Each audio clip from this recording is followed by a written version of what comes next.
Good afternoon, viewers, and welcome to my channel.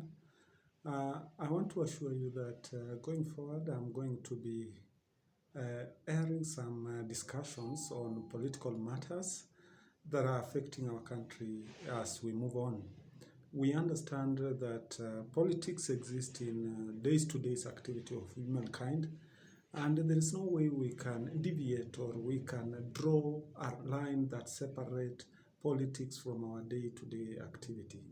Today, I'm going to reveal to you why Musalia Mudavadi becomes an important element in Uhuru Muigai Kenyatta's strategy and Raila Amolo Odinga in the splitting of UDA.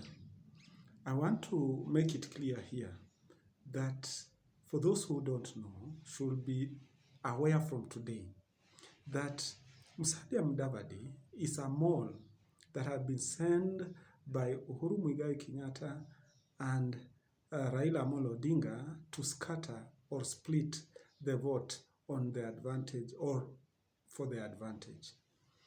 Harold Laswell once said, politics is authoritative allocation of resources. And when you look at all things that are happening in politics in our country today, what these people are fighting about is who will have the authority to allocate resources.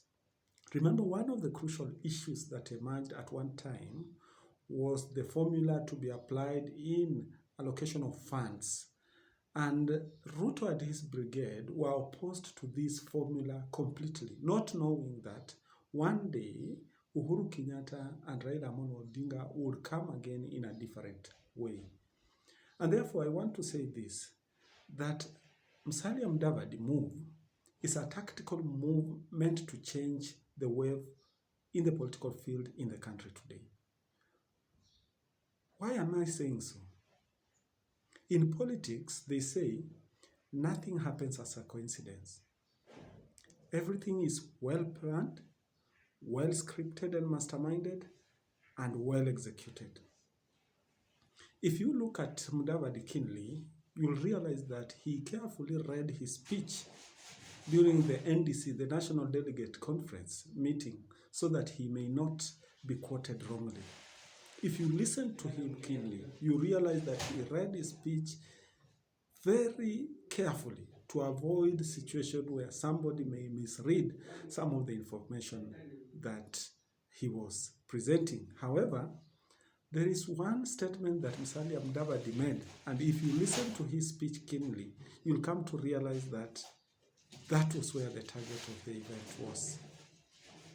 In this video, I'm going to explain why I strongly believe Mudavadi is an agent of the government and that Uhuru is behind Mudavadi's moving or Mudavadi decision to join UDA in the next campaign.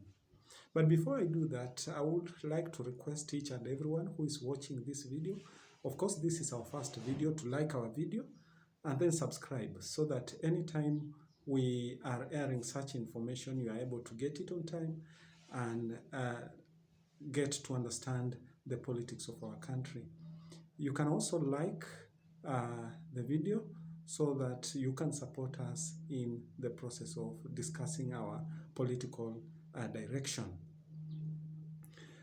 As I said at the beginning, Musalia Mudavadi is a mole that has been sent by the Azimio group to UDA to split the vote.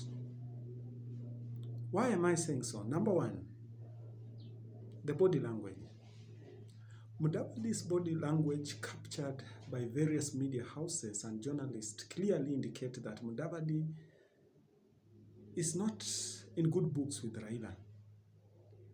And at one point, it was depicted that Raila refused to stand closer to Mudavadi in a photo after meeting with President Uhuru in one of the meetings that Uhuru Kenyatta organized to meet the OCA principal or Mudavadi and his group on one side versus Raila. Later on, a few weeks later, if you can remember, in Kalonzo's National Delegate Conference, where Kalonzo was being declared a flag bearer for Wiper, Mudavadi refused to take a photo with Raila. It started about 3 months ago. And this was all over the media, and people started saying what and what. Why do you think it had to be known all over the country and the media with all people? These two events were not a coincidence. These two events were properly drawn, properly masterminded, properly scripted, and then executed to send a message to the UDA brigade. Number two, in his speech during the National Delegate Conference endorsement, Musalia Mudavadi first started by mentioning whom he invited and whom he did not invite in the meeting. He did it purposely. It is not that Raila Amolo Odinga was not in the picture. Remember, a week before, Raila Amolo Odinga had attended the funeral of Musalia Mudavadi's mother. And in that funeral, William Ruto did not come. And during the discussion, Raila tried as much as possible to put it clear the relation that they have had with Mudavadi since the death of his father, and how he has helped Mudavadi to become a kingpin or an influential politician from the Western region. However, as I was saying, in his speech during the National Delegate Conference endorsement of Mudavadi as a presidential candidate first, events that preceded the meeting were meant to divert the attention. I can assure you that President Uhuru Kenyatta had already updated Kalonzo Musyoka and Moi through the National Intelligence Service on the plan of UDA and ANC declaring to work together.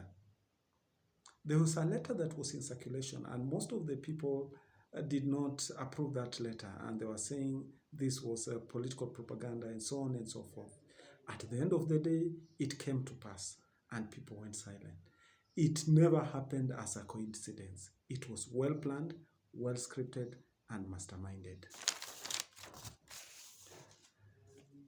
In that meeting, if you can remember very well, Kalonzo and Moi walked away, which meant that they were not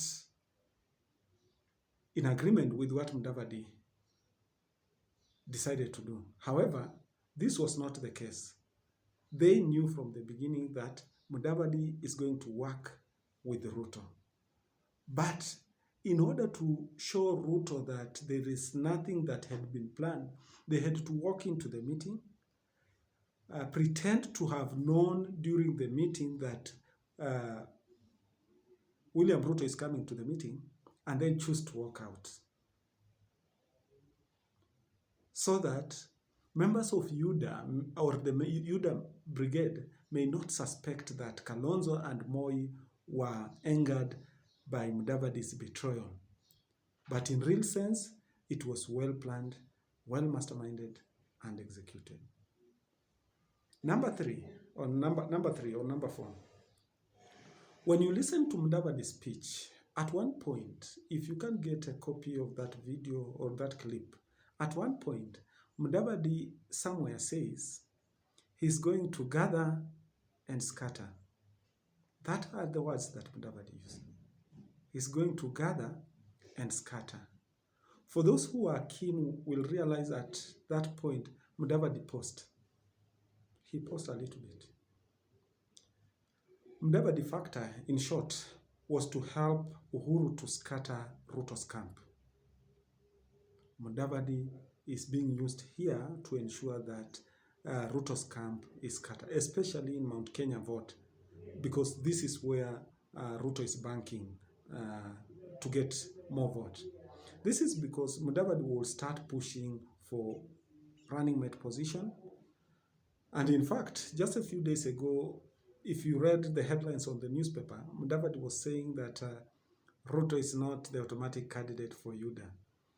He's doing that because of the scripted plan, so that it can send shivers on the UDA brigade in Mount Kenya, and it would appear that while Mudavadi is coming on the table with the Western vote, Ruto is coming to bargain for power with the Mount Kenya vote without a Mount Kenya representative on the table. This will result to a number of Mount Kenya supporters walking away, and hence the plan that Uhuru Muigai Kenyatta and Raila Amolo Odinga had would have succeeded. That would be the end of the game. For your information, since 2007,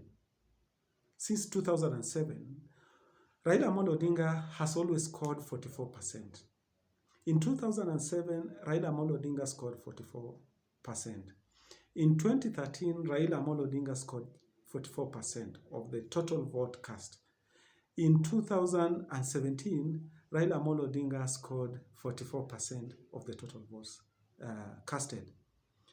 So what Raila Amolo Odinga needs is a specific percentage from Mount Kenya, which I can definitely confirm to you, plus 44, which he has already bagged, will come from the number of people who will walk away from UDA after realizing that Mudavadi has more say in the coalition agreement as opposed to their members in Mount Kenya.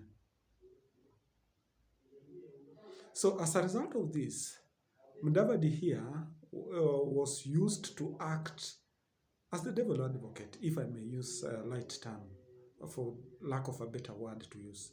Mudavadi was to act as the devil advocate. No wonder in the meeting or in the rally he held in Nakuru the other day, if you followed after the National Delegate Conference, Ruto invited Mudavadi in a meeting, in fact 2 meetings. One was held in Nakuru and another one was held somewhere in Kajiado. In the meeting that was held in Nakuru, when Mudavadi stood to start talking, very many people started walking away. People from Rift Valley, people from Mount Kenya, because most of the people staying in Nakuru are believed to be the Kikuyus, but in the Rift Valley. So when Mudavadi began to speak, most of them began to walk away, giving a clear indication of the direction UDA is heading with the masses or the popularity that William Ruto had in Mount Kenya region. The second meeting that was held in Kajiado, when Ruto had flown away to Dubai to address some issues, which I will discuss in my next episode or in my next video, which most of you would think it was about seeking political funding or campaign funding, which I'll tell you no. And one of the things that have been kept to be more secretive is the case going on in Hague. Charles Gisheru, the deputy president lawyer, was ready to admit and confess in the International Court of Justice that they worked together, that they knew each other for a long time. They even knew Yebei, the guy that was killed the other time. And this information, the latest information from ICC is that they have concrete, tight information about the case. And on 15th of this month, when the case will be heard, it will give a clear direction to William Samoei Ruto political stand. However, that one aside, we shall discuss it in our next episode. Number 4, the Luhya vote factor. If you are keen, you realize that after the Buhungu 2 declaration, which according to many, it was not well presented, and the Azimio Brigade had to draw the second plan. A second plan, considering that on the day they had the Buhungu 2 declaration, There was another group at Mumias Complex which had been pulled by Malala in a football tournament. And Malala tried as much as possible to convince Ruto, at the same time Mudavadi, to come in that meeting. However, it never worked. So considering the plan B that Raila has in his strategy to win the 2022 election, Raila is one person who would try and use all methods to ensure that you fail. In fact, if you ask me, I'll tell you, Raila has never lost an election. And if he did, then that was before 2007. But in 2007, 2013, and 2017, you know what happened. We will not dwell on that. So based on this and the growing fear of Kikuyu vote turning to Ruto, there was need to bring somebody in between who, one, would split Ruto's trust in the Kikuyu land, and at the same time split Luhya's trust in Samoei Ruto. You can take this to the nearest bank. Raila will not win the election, but Ruto will lose. Raila will not win, but Ruto will lose. I'll tell you why. Lastly but not least, the non-violent disintegration. This is another approach that Raila and his brigade in Azimio have decided to use in order to counter Ruto, because it's a fact that Ruto is very popular today.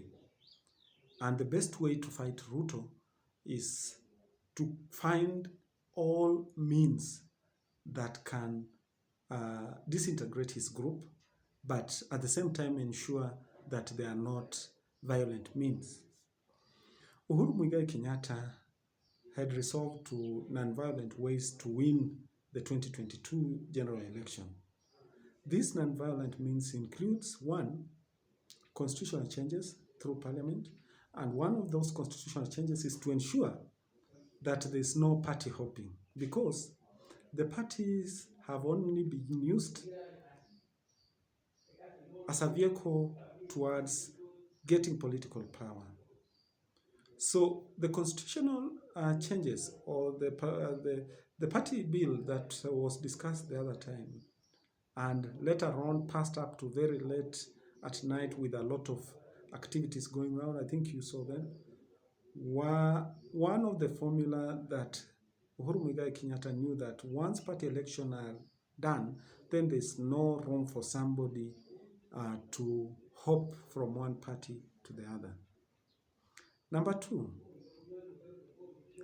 the coalition party bill.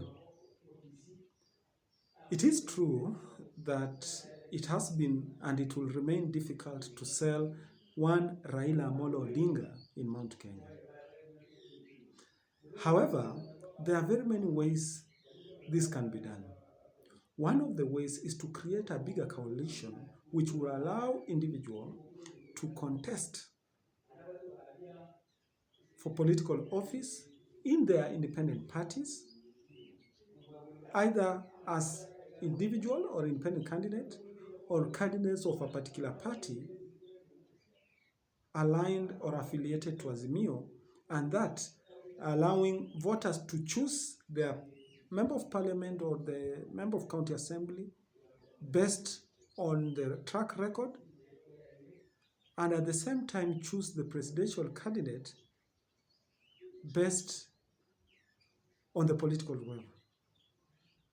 This will have two advantages: that if Azimio will win the election, then it will mean that it will have the majority representation in the National Assembly and probably the Senate.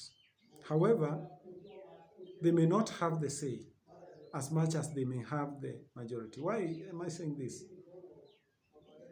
It is because the popular parties or the individual who would have won election will not be entirely members of ODM. They would have come from different parties, and therefore they can be free to make decision to support or to oppose any bill that comes to parliament without fear of victimization. Number 4, another nonviolent mean that Uhuru Muigai Kenyatta resorted to was the concept of invert proportion. When I talk about the concept of invert proportion, this is all about that if Ruto was to win Mount Kenya vote, then he should not win the Luhya vote. And if he will win the Luhya vote, then he should not win the Mount Kenya vote. I will explain that in our next discussion. So that if William Ruto wins, Raila wins. And if William Ruto loses, Raila loses too. I will clarify that one in our next discussion. Finally, when Mudavadi joined UDA, this was to cause a stir, but not for a long time. After some time, supporters of both Ruto and Mudavadi will feel betrayed by their two bosses. Kikuyu Mount Kenya Brigade will start walking away, while those of Mudavadi will also walk away, citing betrayal by Mudavadi joining William Ruto. Because if there is anything that brought division between Musalia Mudavadi and William Ruto, then it was Raila. When the coalition government was being formed, Ruto expected to be appointed deputy prime minister. Unfortunately, Raila went for Musalia Mudavadi and left William Ruto outside. This was the beginning of the differences between the two groups. However, as it stands today, the opinion polls across the country are done mainly to give us direction and probably to influence what will happen after. These opinion polls are sponsored by various people. Some of them are sponsored by William Ruto. Some of them are sponsored by Uhuru Muigai Kenyatta. Some of them are sponsored by Raila Amolo Odinga, plus several other groups. So while they remain to give us the true image of things on the ground, they also play a major role in influencing the voting pattern across the world. I want to stop there for today, but in our next episode, I will talk about what is the expectation from the relationship between Musalia Mudavadi and William Ruto, number 1. I will talk about who is likely to be the running mate for Raila Amolo Odinga and how it's going to send a message to all other political players across the country. And lastly, I will talk about international community thoughts on Kenya. Thank you very much, and let us meet in our next discussion. And as I finish, as I said at the beginning, in order to support us, kindly subscribe to this channel, and if possible, like the page so that anytime we are uploading any information, you are able to get it on time. Thank you.